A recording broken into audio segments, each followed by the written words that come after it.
Melihatnya supaya kita nggak capek, cara melihatnya kembalikan ke sini. Oh, marah dititipkan pada kawan saya sekarang bukan untuk menjadikan dia pemarah, tapi supaya Allah mengangkat kesabaran pada diri saya.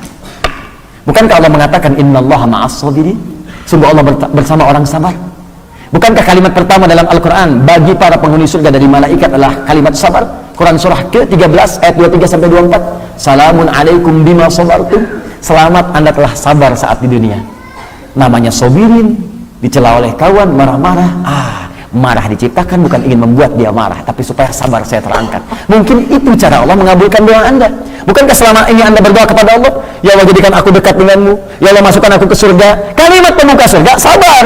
Sabar lawannya marah. Begitu orang marah, sebetulnya Allah ingin menanamkan pahala dan menjawab doa Anda saat sebelumnya Anda meminta. Ini kalau ibu di rumah bu, suami pulang tiba-tiba marah, berbahagialah ibu.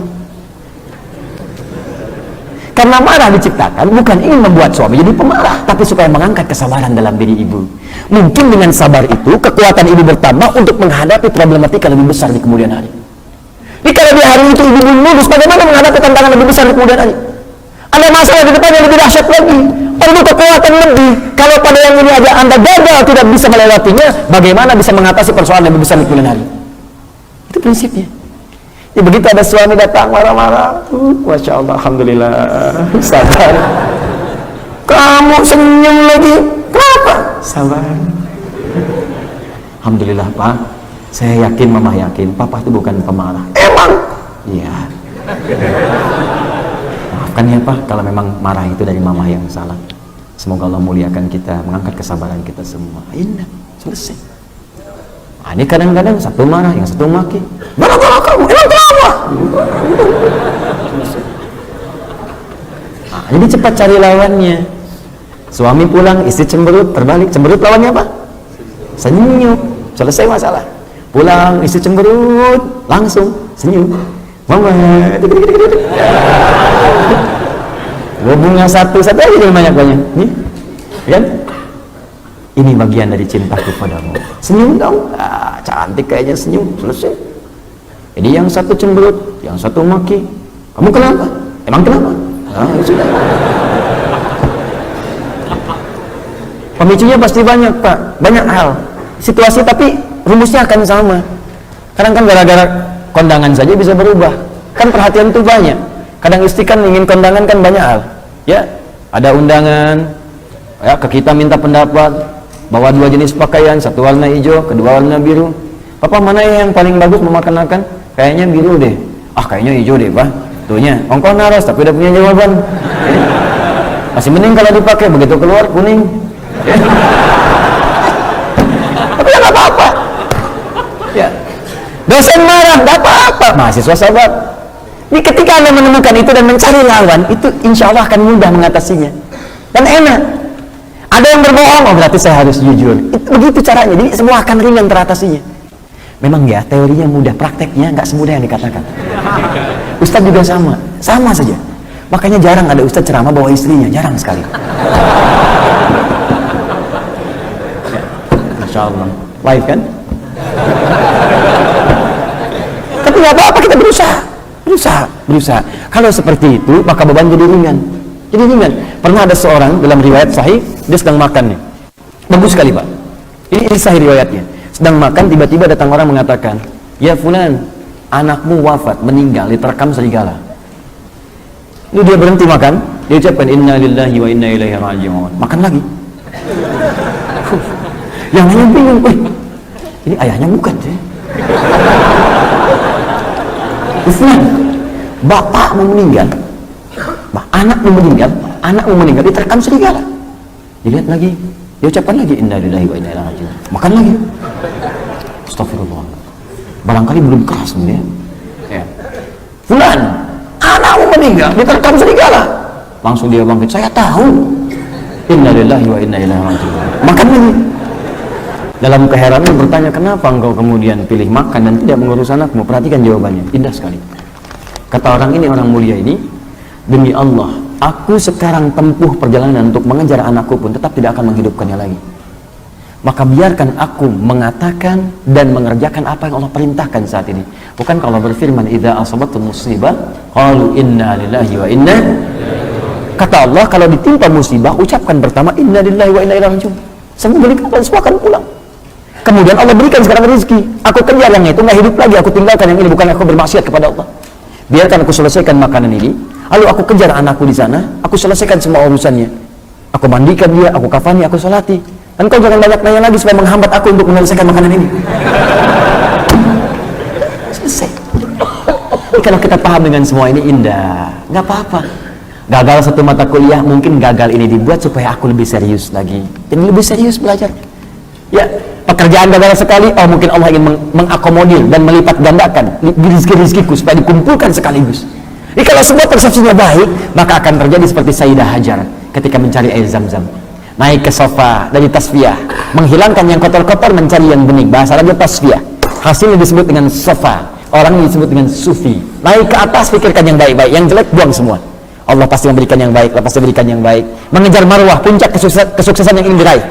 Naik turun, naik turun, naik turun. Ada peluang kelihatan. Ah, kayaknya air, kejar. Ternyata fata morgana, oase yang hilang.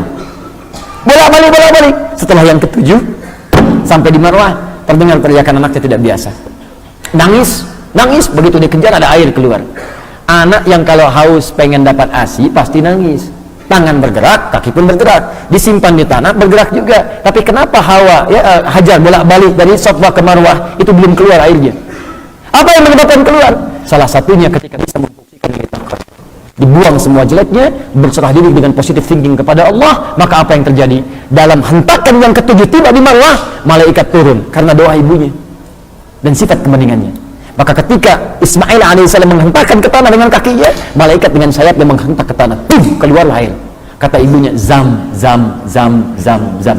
Kumpul jangan berhenti, kumpul jangan berhenti. Kalau kumpul saja ijma, kalau kumpul jangan berhenti, zam, zam, zam, zam. Maka air itu sampai sekarang dikenal dengan air zam-zam yang terus terkumpul tanpa pernah berhenti. Jangan-jangan satu saat Anda gagal, bukan gagal, tapi Allah sedang mematangkan kualitas keilmuan dan pengalaman kita supaya bisa mengumpulkan yang lebih banyak ketika kita mendapatkan semua pengalaman itu di masa depan. Itulah Bashar. Maka berbahagialah kita dengan nama Bashar, karena kita punya potensi mengungguli malaikat ketika bisa menaklukkan nafsu. Tapi saat itu muncul, apakah itu di kampuskah, di pekerjaankah, di rumah tanggakah, segera cari lawannya. Seperti Anda menyuci pakaian yang kotor untuk menghilangkan kotorannya, demikianlah sifat buruk diciptakan supaya yang baiknya muncul dan hilanglah semua keburukannya. Paham sampai sini? Bashar. Itu baru Bashar, belum ins, belum insan, belum kemudian Bani Adam, juga An-Nas. Sebagian besar sudah saya bahas di buku ini, termasuk dengan catatan ilmiahnya, baik dari sumber, tinjauan biologinya, dan beberapa bagian-bagian yang lainnya. Saya kira itu Bapak Ibu sekalian untuk bagian yang pertama ini. Jelas insya Allah? Paham? Baik, jadi kalau ada yang bertemu kemudian marah, maka apa yang diinginkan oleh Allah? Muncul sifat apa? Sabar. Atau kalau kita tiba-tiba pengen marah, ingat-ingat ke sini, oh Allah sedang melatih saya sabar. Kalau melihat orang yang sombong, maka apa yang diinginkan dari Allah kepada kita? Tawadhu. Kalau ada yang berdusta, maka apa yang diinginkan pada kita? Semakin banyak keburukan tersebar di masyarakat, maka ada yang paling banyak dikoreksi dalam kehidupan kita. Jadi kalau di bangsa ini sudah muncul banyak yang tidak jujur, banyak yang sombong, banyak yang ria, artinya banyak yang kotor yang harus dicuci, dan banyak yang baik-baik yang harus dimunculkan dalam jiwa kita. Maka ketika muncul semua itu, kita yang berubah, tampakkan yang baiknya supaya yang buruknya hilang. Maka turunlah firman Allah Subhanahu wa taala di surah ke-17, ya, wa qul ja'al haqqu wa zahaqal batil innal batila kana zahuqa. Quran surah 17 ayat 81. Cara mengentaskan yang buruk gampang, berubah jadi baik, maka seketika buruknya hilang. Kalau di kampus ada 3 orang yang buruk, Anda kumpul dengan yang lain berbuat baik. Maka jika semuanya baik, yang buruk ini akan malu pada akhirnya, akan hilang, jadi baik, jadi baik, jadi baik, sudah terisolasi dalam keburukannya. Jelas ya? Makanya di Quran itu ada kaidah begini, kalau ada siapapun, tokohkah itu, kiai, dosenkah, ya, atau ustadzkah, menyampaikan kata-kata yang kontroversial, maka turun ketentuan di Quran surah keempat ayat 140. Wa qad nazzala 'alaikum fil kitab, telah tetap ketentuan dalam Al-Quran, an idza sami'tum ayatillahi yukfaru biha wa yustahza'u biha. Kalau Anda mendengar ayat-ayat Allah diingkari, dicela, diolok-olok, fala taqudu mahum, maka jangan balas mencela. Mencela yang sudah tercela itu buang-buang energi. Karena memang sudah tercela, ngapain dicela lagi? Ya, buang-buang energi. Sama dengan berharap pujian pada yang tidak layak dipuji. buang-buang waktu.